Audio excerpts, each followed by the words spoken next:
Hello everyone, I hope you all are doing great today. So in this video, we will be discussing about the effect of pressure on the solubility of gas. The solubility of gas increases with pressure, and the quantitative relationship between pressure and solubility of gas in a solvent was studied by Henry, known as Henry law. Now what does this law states? This law states that the partial pressure of the gas in vapor phase is directly proportional to mole fraction of the gas in the solution. Means अगर कोई gas A है जिसका partial pressure P होगा तो PA is directly proportional to the mole fraction of the gas, यानी कि A के mole fraction की, and PA is equal to KH into mole fraction of A. Now what is this KH means? This KH stands for Henry's constant. KH stands for Henry's constant. And the value of KH, this Henry constant, increases with increasing pressure. So KH is directly proportional to temperature and KH is inversely proportional to solubility. Inversely proportional to solubility. यानी कि जितना ज्यादा temperature होगा, higher the temperature, higher is the Henry's constant, and lesser is the solubility of the gas in the liquid. Lesser is the solubility of the gas in the liquid. Also, you can define this law as the mass of gas dissolved in given volume of the liquid at constant temperature is directly proportional to pressure of the gas present in equilibrium with the liquid. बात वही होगी कुल मिला के कि जो मास dissolve है वो प्रेशर के प्रोपोर्शनल है, और मास डिसॉल्व क्या था, वो सोल्युबिलिटी. सोल्युबिलिटी किससे प्रोपोर्शनल होगी? जितना ज़्यादा प्रेशर लगाओगे उतनी ही ज़्यादा सोल्युबिलिटी होगी. तो यही हम कह सकते हैं कि M is equal to KH into P. KH की बात वही है, KH हेनरी कांस्टेंट है, M मास कितना डिसॉल्व हो रहा है यूनिट वॉल्यूम सॉल्वेंट में, और P क्या है, pressure of the gas, partial pressure of the gas in equilibrium with the liquid. ये हम कह देंगे in equilibrium with the liquid. Now let us see the some applications of this law, Henry's law. What are the applications of Henry law? How can we use this? So this is used in the filling of carbonated beverages. या जो आप जो soft drinks की बात करते हो उसमें जो आपकी कार्बन डाइऑक्साइड को डिसोल्व किया जाता है वो किसके बेस पे किया जाता है? वो किया जाता है हेनरी लॉज की एप्लीकेशन. कैसे कि जब आप उसमें प्रेशर इंक्रीज करोगे, प्रेशर इंक्रीज करने पे जो कार्बन डाइऑक्साइड डिसोल्व कर रहे हो उसकी सोल्युबिलिटी इंक्रीज होगी. सो वो बोटल्स जो फिल्ड हो रही है हाई प्रेशर पे हो रही है. So on the basis of Henry's law application. Next application और क्या हो सकती है? इन deep sea diving. Deep sea diving में जो आपके पास स्कूबा डाइवर्स होते हैं उनको ऑक्सीजन की सप्लाई की नीड है. सो कंप्रेस्ड एयर को जो आपकी ऑक्सीजन सिलेंडर्स में फिल किया जाता है वो किस बेस पे किया जाता है? हेनरी लॉज के बेस पे, कि हाई प्रेशर में. इसके लिए जो एयर है, एयर के अंदर हमारे पास बेसिकली वहाँ क्या होता है, O2 एंड N2. ठीक है, इसको फिल्ड किया जाता है सिलेंडर्स में under high pressure, so that कि आपके पास ऑक्सीजन की सप्लाई ब्लड में इंक्रीज हो सके. Okay, so this is filled under the application of Henry's law.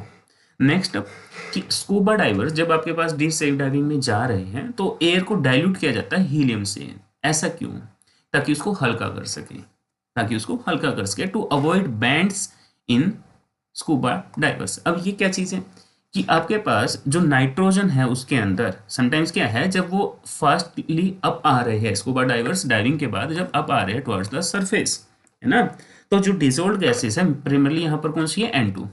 तो ये जो N2 गैस है इसके बबल्स बॉडी में फॉर्म होना स्टार्ट हो जाते हैं, जिसको कह रहे हैं हम बैंड्स. तो बैंड्स को लीड करती है कौन, कि जो N2 बबल्स है आपके पास, जो डिसॉल्व्ड गैस N2 के बबल्स ये बॉडी में, बॉडी टिश्यूज में फॉर्म होने लगेंगे when the diver ascends quickly. जब वो सरफेस की तरफ क्विकली असेंड करेगा तो उसको प्रिवेंट करने के लिए यहाँ पर इसको हीलियम से डाइल्यूट किया जाता है. Clear? Next application in the functioning of lungs. How कि जब एयर एंटर करती है लंग्स में तो पार्शियल प्रेशर जो ऑक्सीजन का है वो क्या है, हाई, और ये कंबाइन करता है किसके साथ, हीमोग्लोबिन के साथ क्या बनाने के लिए, HbO2, कि HbO2 बनेगा कब, जब ऑक्सीजन कंबाइन करेगी हीमोग्लोबिन के साथ, क्योंकि जो पार्शियल प्रेशर ऑक्सीजन का वो हाई है। ठीक है, ये बात है। एंड गैस कैसे ट्रेवल करती है, गैस ट्रेवल करती है high pressure to low pressure. So क्या होगा कि O2 आपके पास अब जो हाई प्रेशर के है यहां से रिलीज हो जाएगी from HbO2 to what, to the cells for used in the functioning of cells. So O2 आपकी रिलीज हो जाती है HbO2 से for the functioning of cells. This works under the application of Henry law. Also next application कि at higher altitudes, higher altitude पे क्या होगा, जब आप बहुत ही ऊंचाई पे जाते हो तो आपको पता होगा कि भाई ऑक्सीजन की सप्लाई बहुत लिमिटेड होती है, क्योंकि जो पार्शियल प्रेशर है ऑक्सीजन का वो बहुत ही कम है compare to the ground level. तो ऑक्सीजन की कंसंट्रेशन हायर, बिल्कुल हाइट पे जाने के बाद क्या होती है, very very low, concentration low हो जाएगी ब्लड के अंदर। इसकी वजह से क्या है, आपको एनोक्सिया, क्या है एनोक्सिया, कि आपके पास सिकनेस आती है, एयर की डेफिशिएंसी हो रही है, तो ऑक्सीजन कंसंट्रेशन लो होने की वजह से ब्लड में, तो टिश्यू जो पीपल आपके पास हाई एल्टीट्यूड पे हो रहे हैं उनमें एनोक्सिया की शिकायत आती है। तो इसलिए क्या करते हैं वहां पर वो ऑक्सीजन सिलेंडर कैरी करते हैं। ऑक्सीजन सिलेंडर कैसे फिल हुए हैं, applications of Henry law. So these are the applications of Henry law. Next up are the limitations of Henry law. So Henry law works when the two conditions, the following conditions are satisfied. What are the conditions? It should be the gas should be ideal, means कि non ideal gas के लिए applicable नहीं है। That is कि pressure आपके पास लो होना चाहिए, temperature high होना चाहिए। Pressure should be low, temperature should be high. तो ये आपके पास आइडियल के लिए एप्लीकेबल है, नॉन आइडियल के लिए एप्लीकेबल नहीं है। नेक्स्ट एप्लीकेशन, ये लिमिटेशंस आपकी, the gas should not undergo any compound formation with the solvent और डिसोसिएशन, कि उसका कोई एसोसिएशन या डिसोसिएशन नहीं होना चाहिए गैस का, कोई कंपाउंड फॉर्मेशन में नहीं जानी चाहिए सोलवेंट के साथ। ठीक है, यानी कि कंबाइन करके कुछ और बना लिया, उसके साथ रिएक्शन होकर टूट गई, तो ऐसा कुछ नहीं होना चाहिए, कोई एसोसिएशन या फर्दर डिसोसिएशन ना हो गैस का। ये बात एक आपकी कंपलसरी इसमें कंडीशंस हो गई कि भाई ये होनी चाहिए तो हेनरी लॉ एप्लीकेबल होगा, तो ये अगर नहीं हुई तो हेनरी लॉ एप्लीकेबल नहीं होगा। So these are the limitations of Henry law. Now look at a question based on Henry law. So Henry law constant of CO2 in water at 298 Kelvin is 5/3 K bar. Okay. If the pressure of CO2 is 0.001 bar, find its mole fraction. तो हमें क्या दे रखा है यहाँ पर, क्या हमें बोला हुआ है कि जो इतने टेम्परेचर पे हेनरी कांस्टेंट जो कार्बन डाइऑक्साइड गैस का है वो इतना है 5/3 के बार। अगर जो प्रेशर है CO2 का वो इतना हो जाए 0.01 बार, तो आप मोल फ्रैक्शन बता दो। We know the formula, P is equal to KH into mole fraction, कि कोई भी प्रेशर होगा वो उसके Henry constant into mole fraction के इक्वल होगा। अब प्रेशर जो दे रखा है प्रेशर CO2 कितना है 0.01, इजी। जो आपके पास जो हेनरी कांस्टेंट दे रखा है वो कितना है, Henry low constant 5/3। Okay, and के में दे रखा किलो मत, तो हम इसको कन्वर्ट करेंगे किलो बार को, तो हम यहाँ पर डालेंगे 1000, इजी है, इनटू मोल फ्रैक्शन ना, यहाँ से मोल फ्रैक्शन क्या आ जाएगा XCO2 का कितना आ जाएगा, इजी है 0.01 into 3/5 into 1000, it comes out to be 6 into 10⁻⁻6। और मोल फ्रैक्शन की यूनिट नहीं होती तो ये यूनिट लेस है, 10⁻⁻6 आ गया आंसर। यहाँ पर 6 इंटू 10⁻⁻6 ईजी। तो ऐसे हम कर सकते हैं इसमें। और अगर क्वेश्चन देखते हैं इसमें एक और इसके बेस पे ही, ठीक है। Now look at the next question, Henry constant for argon is 40 kilo bar in water, determine molar concentration, ध्यान रखो यहाँ पर मोलर कंसेंट्रेशन की बात हुई है, of argon in water when it is stored above water at 10 bar pressure.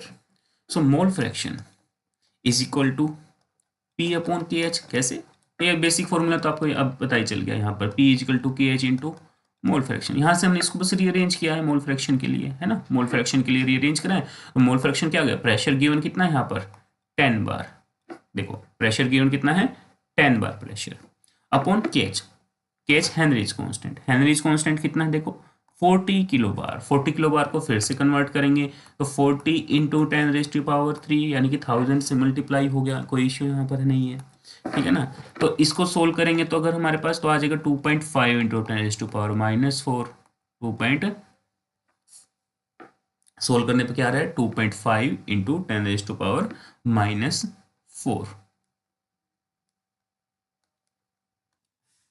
सो इसके बाद क्या है मोलैलिटी का फॉर्मूला। मोलैलिटी का फॉर्मूला क्या है हमारे पास 1000 x2 mole fraction of the solute upon x1 mole fraction of solvent into m1 mass of the solvent, molar mass of the solvent, जो कि हमारे पास यहाँ पर वाटर की बात हो रही है ना, कि in water. Next putting the values, so 1000 into mole fraction of solute कितना है यहाँ ऊपर निकल के हमारा 2.5 इंटू 10⁻⁻4 अपॉन x1 मानी कि मोल फ्रैक्शन ऑफ द सोलेंट। तो जब टोटल हमारे पास यूनिट किसके इक्वल होता है 1 के इक्वल, टोटल जो मोल फ्रैक्शन इक्वल होता है all the components equals to 1। सो एक कंपोनेंट का गिवन है, सेकंड का क्या हो जाएगा 1 में से माइनस कर देंगे 2.5 इंटू 10⁻⁻4 जो कि x भी था, ठीक है ना, मोल फ्रैक्शन सोल्यूट का था, into mass of the solvent. Molar mass solvent water का कितना होता है हमारे पास 18, तो 18 यहाँ पर आ जाएगा। सारी वैल्यूज हमने पुट कर दी तो यहाँ से हमारे पास क्या निकल के आएगी मोलैलिटी। तो molality comes out to be, इसको सोल्व करने पे 0.0135 मोल पर केजी, या फिर मोलल आप कह सकते हो, मोलैलिटी की जो यूनिट है ये आप कह सकते हो इसमें, ठीक है ना। तो ये आपके पास हो जाएगा molality. So these are the two questions you can do on your own based on this Henry's law. First question, mole fraction of gas in water is 0.001 at STP. Determine its Henry's constant. इसी same आपके पास formula लग के आप कर सकते हो इसको। Second question is what is Henry's law? Given application of it. Henry's law determine कर सकते हैं, डिफाइन अभी आपने किया था।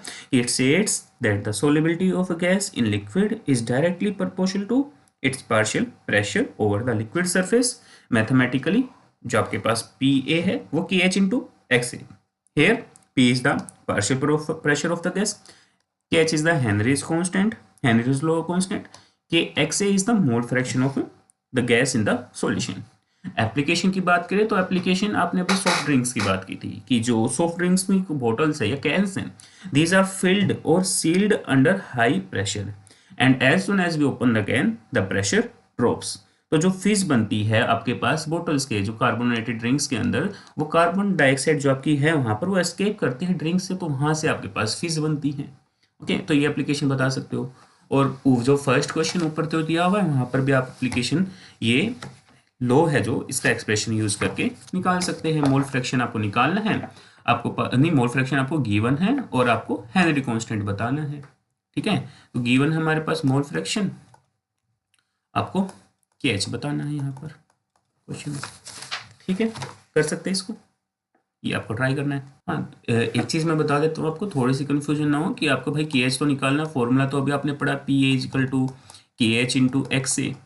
तो भाई प्रेशर जो है वो क्या लेंगे हम, आपको निकालना तो KH है, मोल फ्रैक्शन दे दिया, प्रेशर क्या है तो वर्ड देखो यहाँ पर STP लिखा हुआ है, तो स्टैंडर्ड टेम्परेचर प्रेशर जो कि फिक्स वैल्यू होती है, आपको ये प्रेशर लेना है। तो इसको ट्राई करना है आपको, स्टैंडर्ड प्रेशर लेके, प्रेशर भी हो गया आपके पास, मोल फ्रैक्शन भी है, KH निकल जाएगा। So you can try. So take care, bye bye, happy learning, see you in the next video.